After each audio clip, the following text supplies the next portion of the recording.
1 Corinthians 13, and then also, let's see, also how about we go to Philippians chapter 2, if you'll turn to both of those places. Philippians chapter 2 this morning and 1 Corinthians chapter number 13.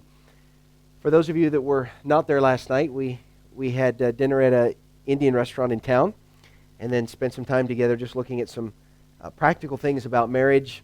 And really when you deal with marriage, you deal with a lot of practicality. It doesn't really help anybody's marriage to deal with vague concepts. If you're going to deal with marriage the right way, it's got to be practical, it's got to be real. And so that's what we're going to try to do this morning, is just look at some things practically in marriage that will help all of us. One thing that I have learned in the years that I've been married, my wife and I have been married 17 years next year, and one thing I've learned in there is that there's always going to be conflict in marriage. It doesn't matter how much you love each other, doesn't matter how much you're committed to one another. From time to time, there will be conflict in your marriage. And so it's learning about conflict, learning how to deal with it, learning how to resolve it, and learning how to prevent it in some cases is really what's going to be a help for us this morning. So we're going to look at a number of different things here together in the Scriptures. All right, conflict in marriage.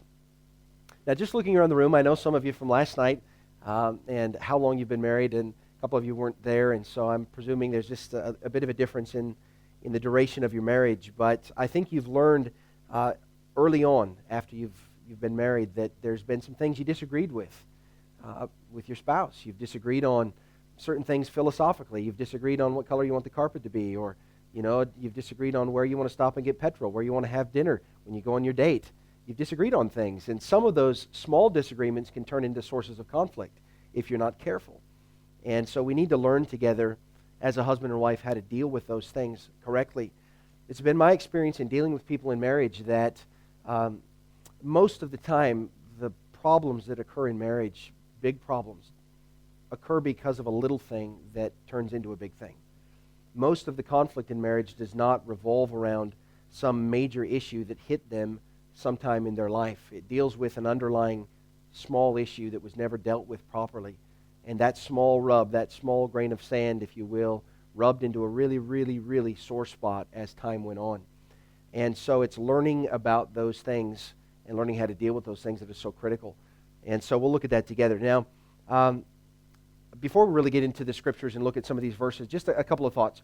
If you talk about conflict, where does conflict come from? If you ever think your way through these things in your marriage, where is it that conflict comes from? Let's use the illustration that husband and wife have got the opportunity to go out on a Friday night, and they're going to spend some time together and just be themselves. And so they get in the car, and this particular conversation takes place. The husband says, "Where do you want to go eat?" And the wife says, "I don't know, you pick." And he says, No, I want you to pick today." And she says, I don't really know. And so you get in the car, and you're sitting there, the car's running, you haven't pulled out of the driveway yet, and you start to, you're not arguing yet, but you're having a strong discussion on where you're going to go have dinner for your date. And before you know it, you've gotten into a little bit of a tiff. Neither one of you have agreed. You know that neither one of you want to go to McDonald's, but that's where you end up, because you couldn't really agree on where you're going to go have dinner together. When you talk about conflicts, whether they're great or small, God tells you where conflict comes from. And in the book of Proverbs, chapter number 13, verse number 10, only by pride cometh contention. Now, you don't need to turn there, and you don't need to look that up, because probably you all know that verse. But when you deal with contention and conflict in a marriage, the source and the root cause of that is pride. Really, what you'll find if you've been saved for very long is that any issue of your life would really stem from a pride factor. Sin, in its most root cause, is a pride. It's me fulfilling me. It's me doing what I want to do. It doesn't matter what kind of sin it is. If you have a problem with your tongue and you have a tendency to lash out with people with your tongue, well, the reason you do that is because of pride. It makes you feel good to do that. If you have a problem with lust, doesn't matter what your problem is, the root really is going to be pride. And so in marriage, we find that only by pride comes contention. And it's a really painful thing for us to admit that the conflicts in our marriage is really because we have a pride problem in our lives. But if you're going to go beyond and deal with conflict, you've got to get down to the root of it and understand that it's because that there's a pride issue there somewhere. One thing you have to understand about a happy marriage is to have a happy marriage, you've got to live beyond yourself every day. If you do what just comes naturally in your marriage, you're going to have a problem with your marriage. You've got to live beyond yourself, and I believe it's only by the grace and strength of God that we as a husband and wife can live the way that we're supposed to live and have the marriage we're supposed to have. So we need to understand that, okay? There's one guy that said that marriage teaches you loyalty and forbearance and self-restraint and a whole bunch of other qualities you wouldn't need if you stayed single. And really, in a lot of ways, that's true, isn't it? There's things about living beyond you that you have to understand and learn to deal with once you get married. It's funny, when you talk to a young person who's not yet married and they're so excited about the day that they're going to get married and they've got stars in their eyes and they're looking forward to that day, and they think that marriage is just simply standing there in front of their friends and family and saying a few words and slipping the ring on the finger and a kiss at the altar. And none of us had any idea what marriage was really like after we walked down the aisle. And the honeymoon and the fantasy of that week or whatever you spent together and all of that, and there's no problems on the honeymoon normally, and then you get into real life. And you find out that real life isn't really all what you thought marriage was going to be. Doesn't mean it's bad, it just means you have to work at it. So, what you'll find is there will always be sources of conflict in your marriage. There will always be the need for a peacemaker in marriage. And the ideal peacemaker in marriage is one who never breaks the peace. But there will always be the need for a peacemaker. And so we learn that sometimes things get broken.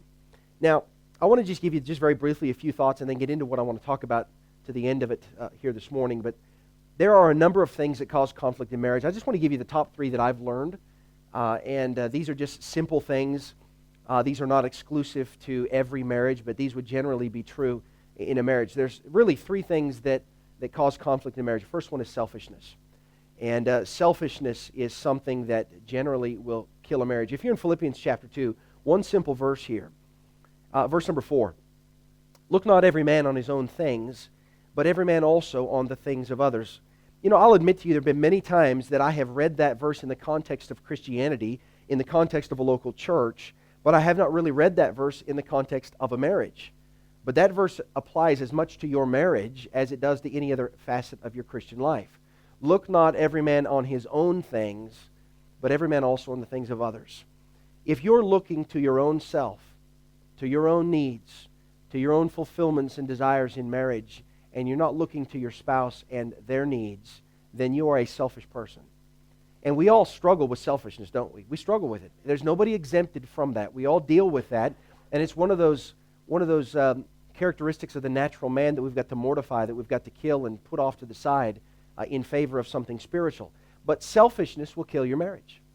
If you're a selfish person and you allow that to come out in your relationship with your husband or your relationship with your wife, that is one of the surest ways to kill the fire of your marriage.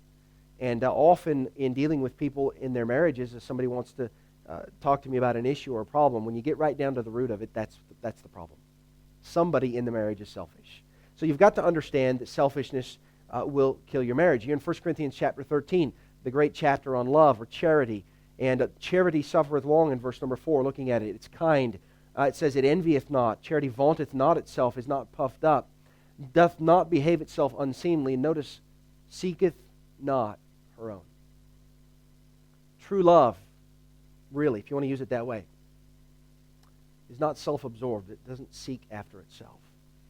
If your marriage is going to be what it ought to be for the Lord, it's going to be because it's you seek not your own, you seek not yourself. And isn't that a hard thing to do? It's a hard principle to live by, but it's an important principle of not seeking after yourself. And it's something that is a learned behavior, brethren. It's a learned behavior, a lifetime of learning to get that verse down. I don't suppose there's probably anybody that has lived 70, 80, 90 years and goes to glory that's ever really gotten that verse down in its entirety, because it's so far beyond our human ability to do.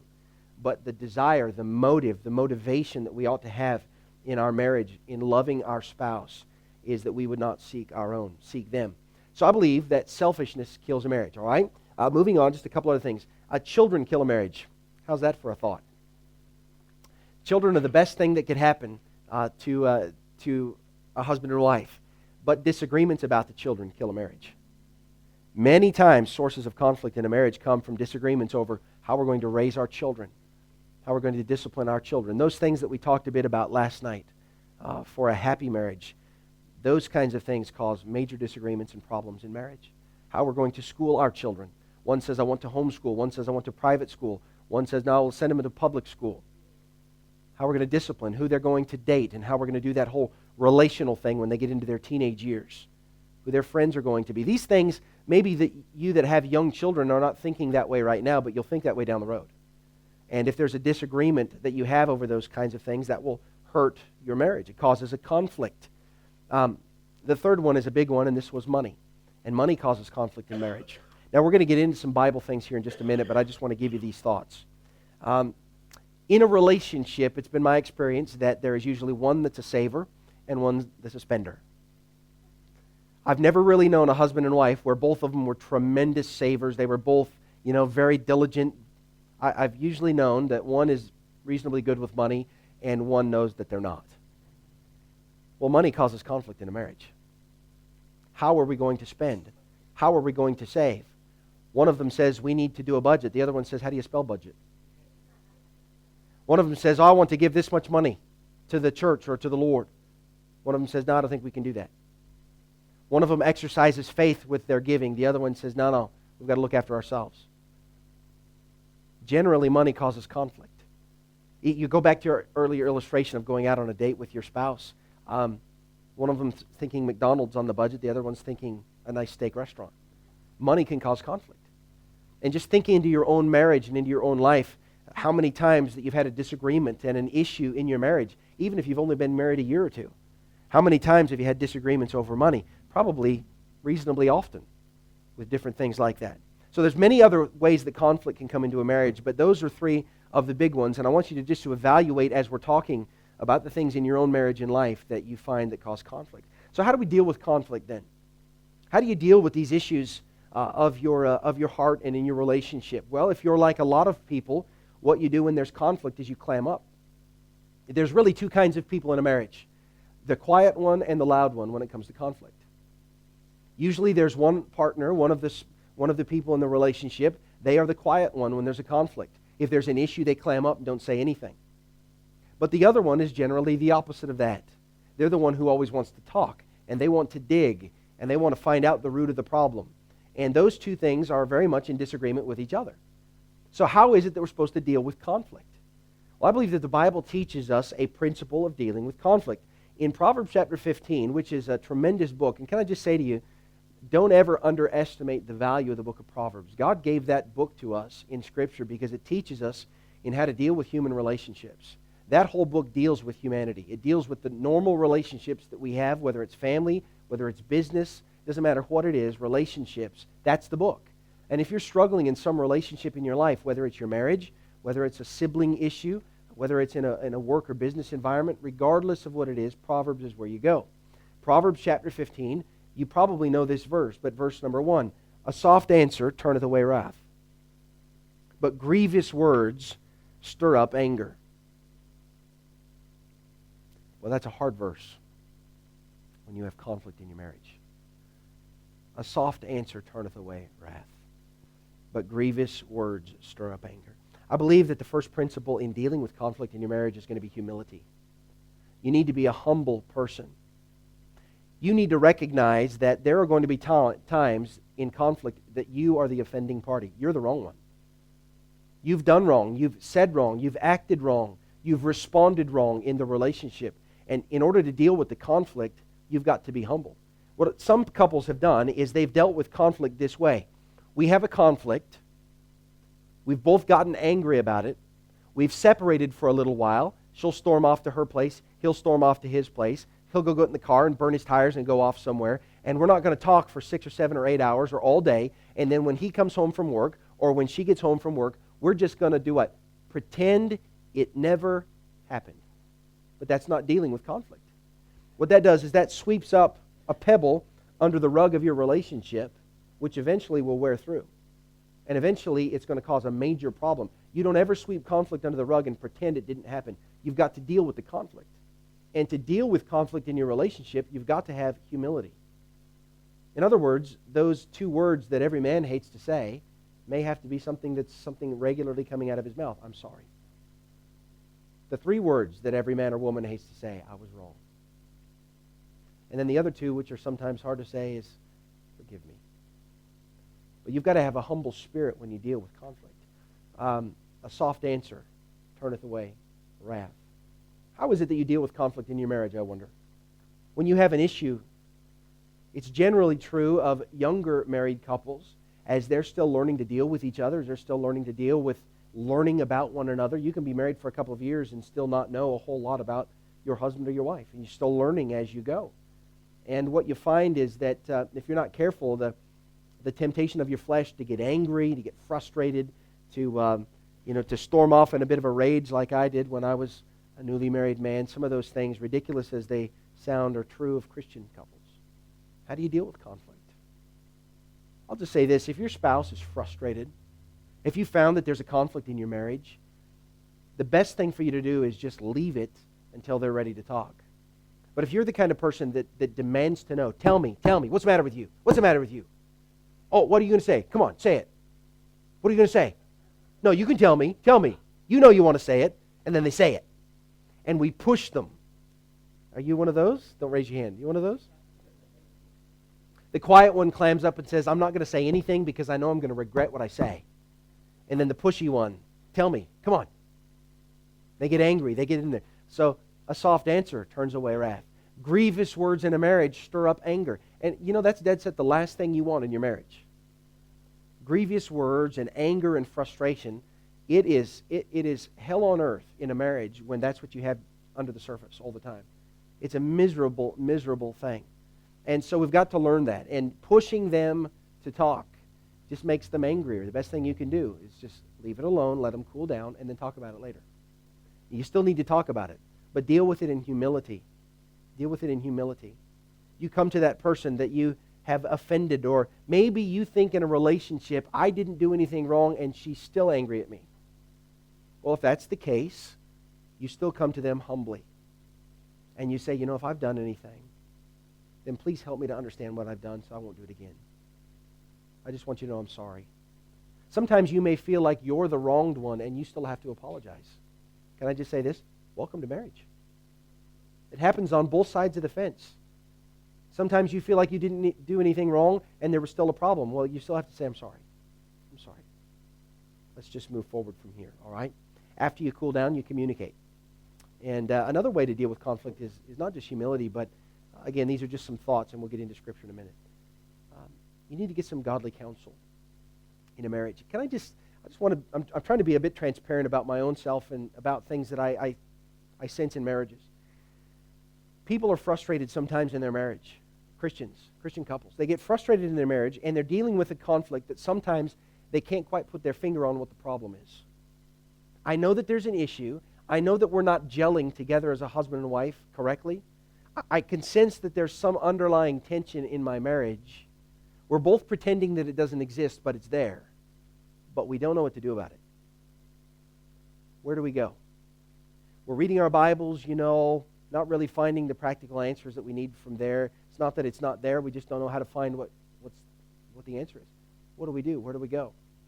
Well, because we get a bit humiliated, we get a bit embarrassed, we get a bit ashamed of ourselves because there's this issue or conflict in our marriage, if we're not careful, the exact wrong thing will happen. Rather than us going and seeking the counsel of our pastor, we will just sort of clam up and pretend it's not an issue, and we just won't deal with it because we're afraid to go to somebody and ask them. Can I say that that's one of the reasons that God gave you a pastor, church? He doesn't have a perfect marriage. He struggles in his marriage and has issues of his marriage, and God teaches him through that so that he can teach you through that. But that's one of the reasons that God gave you counsel, is for you to go to a counselor and say, there's some issues that we're having. Can you help us here? Now, you realize as a husband and wife, that will take a humility on your part to go to somebody else and say, look, there's some issues here.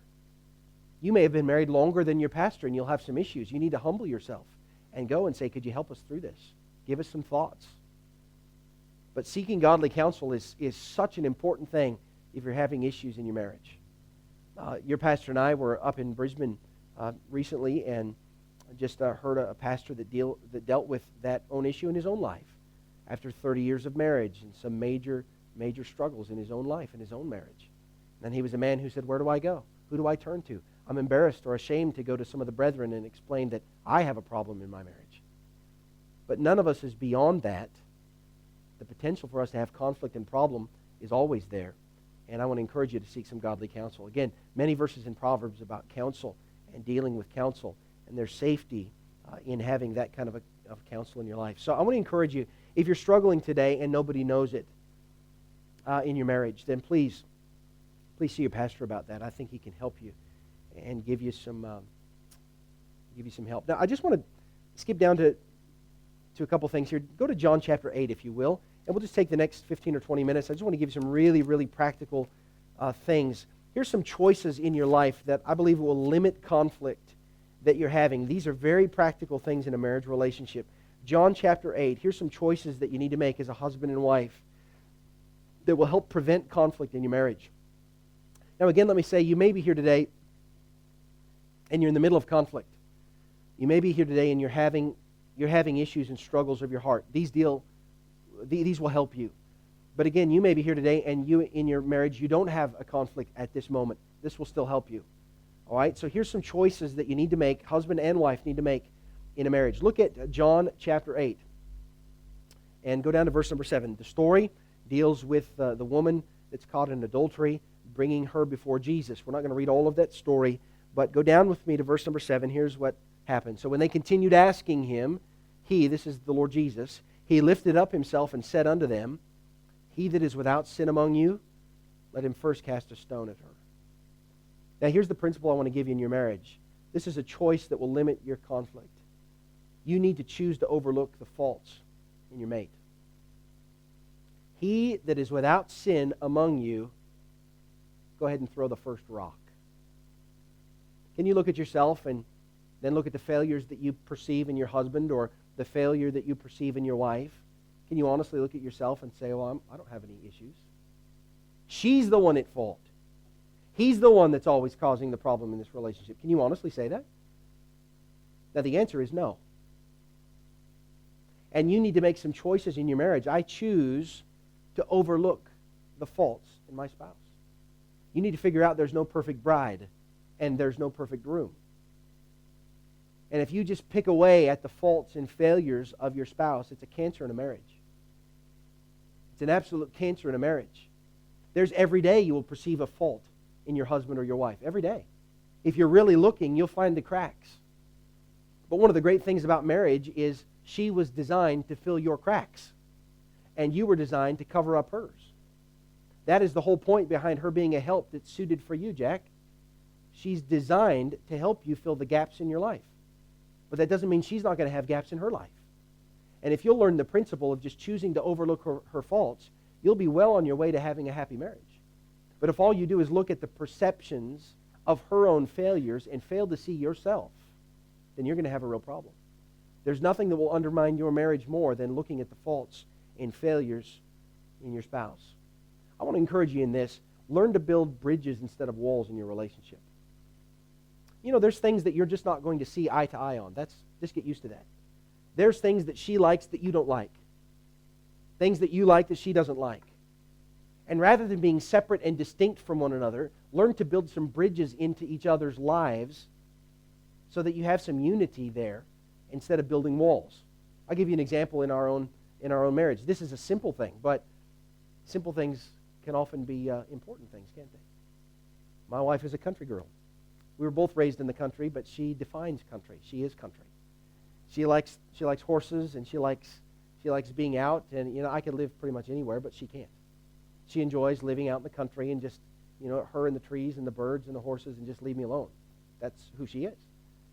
Now, because I'm not necessarily that way, because I could live across the street here and I'd be fine, but she's not that way, I've got to learn to build a bridge into that area of my wife's life. I've got to learn to build bridges into the relationship instead of building a wall.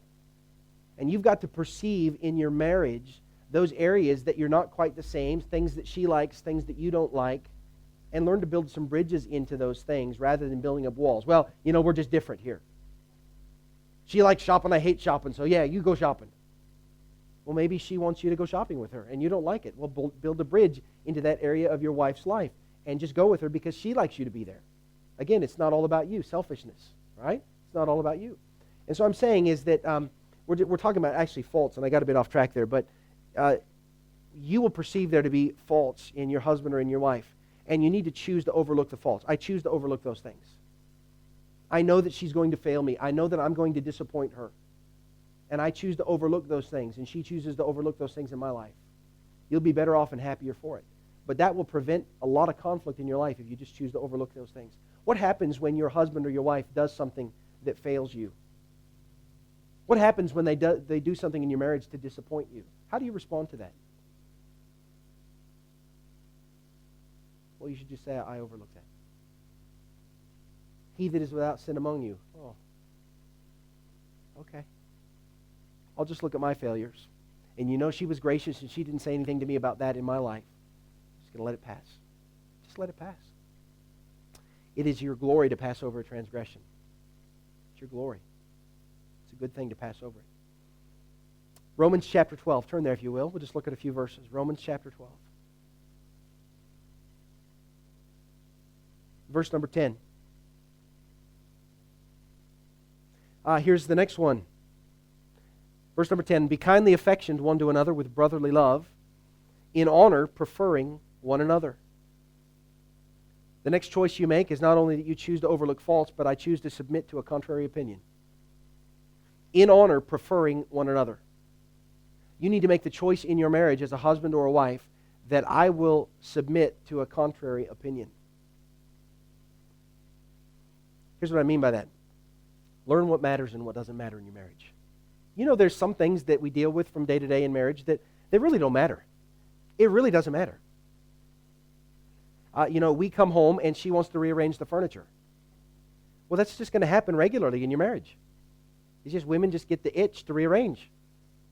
Well, what does it matter, guys? You just turn up after work. It's her house, you just live there, okay? It doesn't matter. She wants to do this and you want to do that. There's some things that matter, some choices that matter that have to be dealt with, but there's a lot of things in marriage that are trivial things, really. They're just her opinion versus your opinion. And some of those things don't really matter, and you need to learn what matters and what doesn't matter. And if she or he has a contrary opinion to yours, then just deal with that and just let them have their way, because it really doesn't matter. It's a contrary thing. Prefer them to yourself. We all have opinions about certain things. And we find that in marriage, our opinions oftentimes are very different than our husband or wife.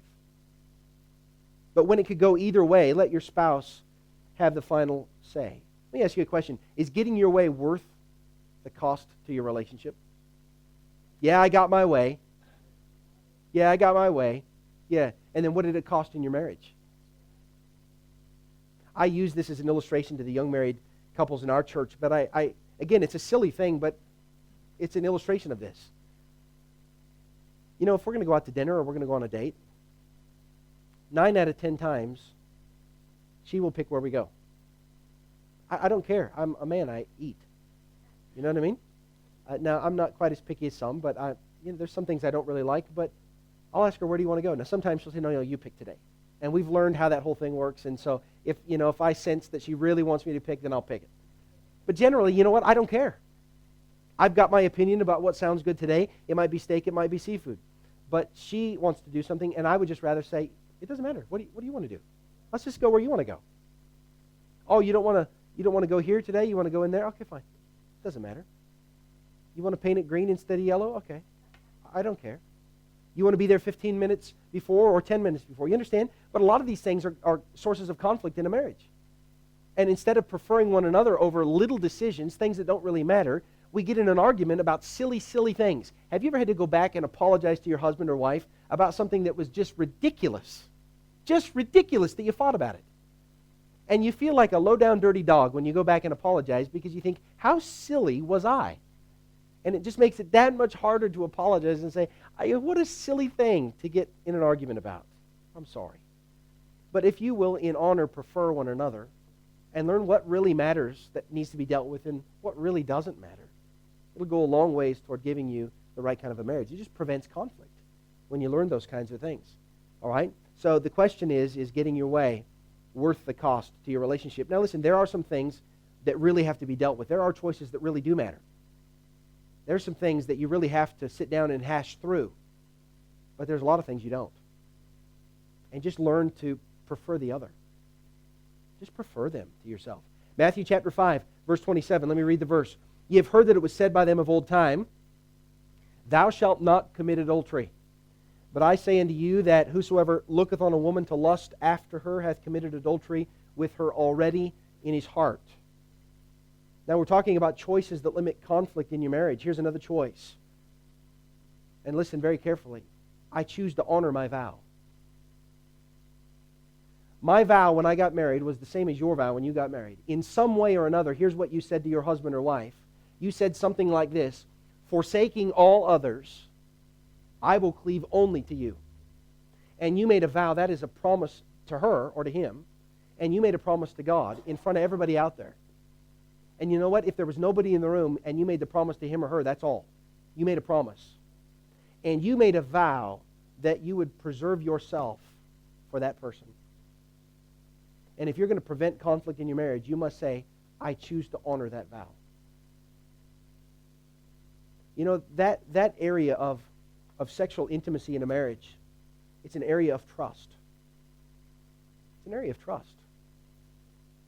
And I'm not saying that if that has been broken in your marriage that it is not fixable. It's fixable. Sure it is. I've seen people that have gone through some serious issues like that and have been divorced. And then I've seen others that have gone through some serious issues and things have been resolved. I believe that God can resolve it. But I'm simply saying that if you want to avoid a major conflict in your marriage, you had better choose to honor the vow that you made when you got married. Whether you commit the act or whether you just do it in your mind. You understand that every day our lives are bombarded with sexual suggestiveness. Every day. Everywhere you go, that's what you see. We were on the train yesterday, and there was some woman that was sitting in front of us to the right, and she was reading a Cosmopolitan magazine, which is just nothing but trash. It's the filth of the world. It's pornography that's disguised, is what it is. And I didn't see the article, but Heidi saw the article, and the article was 2 couples, 1 bedroom. That was the article this woman was reading. Now, you don't have to have a PhD to figure out what that article was all about.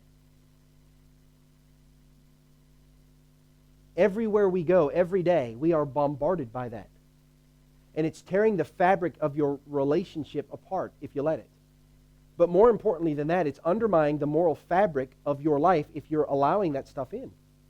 It's tearing apart the fabric of your heart and your life.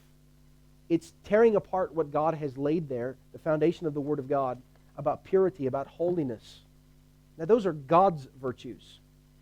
And those virtues are meant to be our virtues. Be ye holy, even as I am holy. That's not a great suggestion. That's a command of God.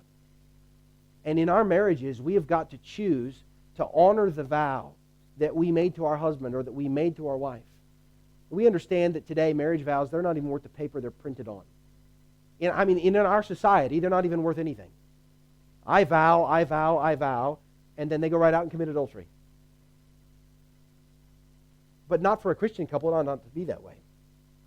And the looseness of men and women in our society, it makes it easier than before to be unfaithful and get away with it. Because, don't you agree, we live in a very loose society morally. There is no stability. This, guys, is the stability of marriage. This is it. And this is the stability of a society. It begins with the Word of God. And because so many people don't know anything about what God says, they don't even know the God of the Bible, would it be any surprise that they have problems with looseness and immorality in their own lives and marriages? And so we live in that in our society. And I believe that we need on a regular basis to come back to, as a husband and wife, come back to the commitment and promise we made to God and our husband or wife, that we were going to be faithful to them. I choose. I'm making this choice. Because if you don't make that choice, it's going to be conflict in your life. Huge conflict. Listen, you may not commit the physical act of adultery, but your wife catches you perving on another lady and there's conflict. And your husband catches you glancing at some guy and there's conflict. Because what you've done is betrayed trust. You've betrayed trust. Now, all of us have a temptation to do that. Nobody's exempt from the temptation. But we need to choose to honor that vow. I choose. When I went through this and was thinking my way through this, I was thinking in Jeremiah chapter 5 about how the Lord was talking about Israel in a spiritual sense, but also in a physical sense, about how the nation was just full of immorality.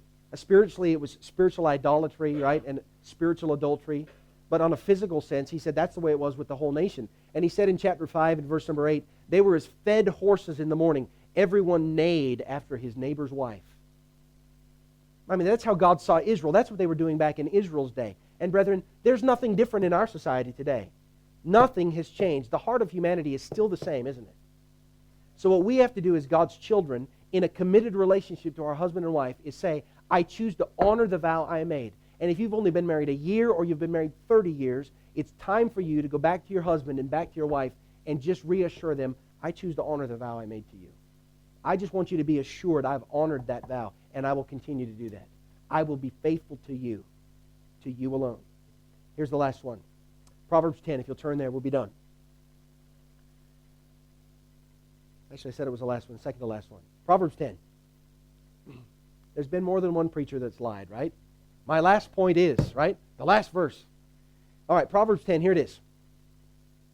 Verse number 18. He that hideth hatred with lying lips, and he that uttereth a slander is a fool. Now here's the choice you need to make in your marriage, again, to prevent conflict. I choose to deal with issues.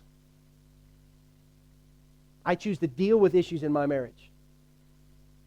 The reason I said that about this verse, he that hideth hatred with lying lips, the reason I said it is for the first part of the verse. If you hide something, if you hide a problem, you hide a disagreement, you hide a bitterness, or you're harboring something against your husband or against your wife, and you're not dealing with the issues, God says in verse number 18 of that chapter, you are a fool. Because buried little problems become mountains later in life. Mountains later in life. Here's what happens in a normal marriage relationship over a long term. The husband and wife, they have issues, they have little problems. They, for whatever reason, don't deal with those little problems. Now hear me. Here's what happens. The children come along. Life gets really busy when there's kids. Little Junior comes along, then his sister, and then another one, and then another one. And before long, you've got a thriving, growing, budding family, and life just gets really preoccupied. And then the marriage gets a little bit distant. Mom and dad are both very busy as husband and wife, as mom and dad, as breadwinners. I mean, everybody's going their own direction. For 20 years, things are moving along, just real busy in life. But what happens is, one of these days, those little kids are 18, 19, 20 years old, and they're off. And off they go to college and uni and Bible college and marriage, and they've got their own lives. And before you know it, you're sitting across the table one morning staring at your wife or staring at your husband, and they're now 20 years older. There's no children around. Life has slowed down dramatically, and you still have the same problem you had 20 years ago. Because you hid it and you buried it and you didn't deal with it. And now it's a mountain in your marriage that you can't see over. What I'm saying is you need to choose to deal with issues as they come up. Even as uncomfortable as they may be. Deal with those issues. Because I promise you those issues will be staring you in the face later on in your life. They'll be there. Deal with them. Here's the last one now. I promise you it was the last one. Proverbs chapter 15. You're already in chapter number 10. Look at verse 15. And here's one that I think is so important in our society, particularly down here. And I'll explain what I mean by that in a moment. Proverbs 15, look at verse 17. Better is a dinner of herbs where love is than a stalled ox and hatred therewith. Here's the fifth choice and the last one for the morning. I choose to put our relationship ahead of our finances. I choose to put our relationship ahead of our finances. Your pastor was saying that so often down here there's a husband and wife that, he wasn't talking about the church, he was talking about the Canberra area. So often a husband and wife both are working, nobody has any children, and they're working real hard and they're living on a double income, no kids, and just living the life. Living the Aussie dream. You need to make a choice in your marriage to put your relationship ahead of your finances. Too often in a marriage relationship, especially when there's a family involved, the husband will put pressure on himself and say, I need to get a better job, I need to work more hours, I need to have more money so that I can provide more things for my growing family. His heart many times is right. I have a desire to provide for my family, but what he doesn't realize is his wife and children don't need more stuff, they need him. Your children don't need more things, they need their parents. And you could have a stalled ox. You understand? That's a roast beef dinner. You could have the best spread on your table, and there's conflict and tension and problem in your relationship. Even though you've provided so much, and we live in a lovely house, we drive 2 new vehicles, we can take 4 weeks of holiday every year. The kids have everything they want. There's new shoes and new clothes. They've got all of the fancy stuff, but they don't have a good relationship. And you can have a beautiful spread on your table, and that's what the Lord is referring to. You're better off having a dinner of herbs where love is, where your relationship is the primary thing in your marriage, than you are working 60, 70, 80 hours a week, and you just kiss each other on the way in the door, and she's on her way out the door. You understand how that is? That's the way it is in Sydney, too. So many of the people in our church, husband and wife both work. They never see each other. They never see each other. And the weekend is a frantic rush to sort of make up for the whole week that was lost.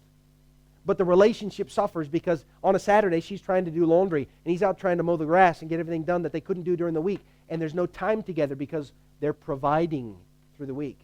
Now listen, I'm saying you have to work. I understand that. You have to provide for your family. I'm not minimizing that. But you see what God's trying to teach us here? You better put your relationship ahead of your finances.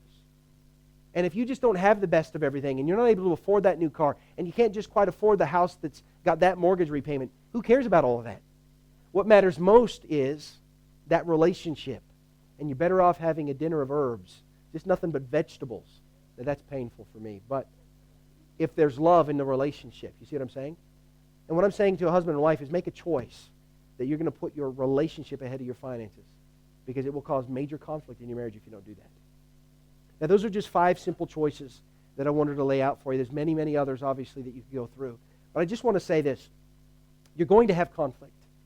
It's just going to be there in your relationship. So don't expect in a fantasy world that you're not going to have any problems. But when you deal with those problems, or you're faced with the problems, have some self-evaluation first. Did I cause this? Was there a pride issue in me? Is there something in me that caused this issue in my marriage? Now, if it did, then the first thing you do is you get on your knees before God and say, God, I'm sorry for this. I've got to confess this to you. And then you go and in humility approach your husband or your wife and deal with it humbly and seek forgiveness and seek reconciliation in that. Don't bury those problems. And then learn to make correct choices in your marriage to prevent the conflict from ever happening. I pray that would be a help and a blessing to you this morning. Pastor, would you like me to close in prayer? Our Heavenly Father, please help all of us, Lord, that are married here this morning in our own marriages as we deal with these things. Lord, I pray for those that may be experiencing some conflict and problems and ask you to give them wisdom, Lord, to identify the problem. And then, Lord, the wisdom and the maturity to deal with it spiritually. Lord, I pray that all of us would be clothed with humility in our marriages. Lord, that we would be real with our husbands and real with our wives. And, Father, that we would learn to make correct choices to minimize the conflict and the problems that may arise. Please help all of us, Lord, that we ultimately might have a marriage that glorifies you.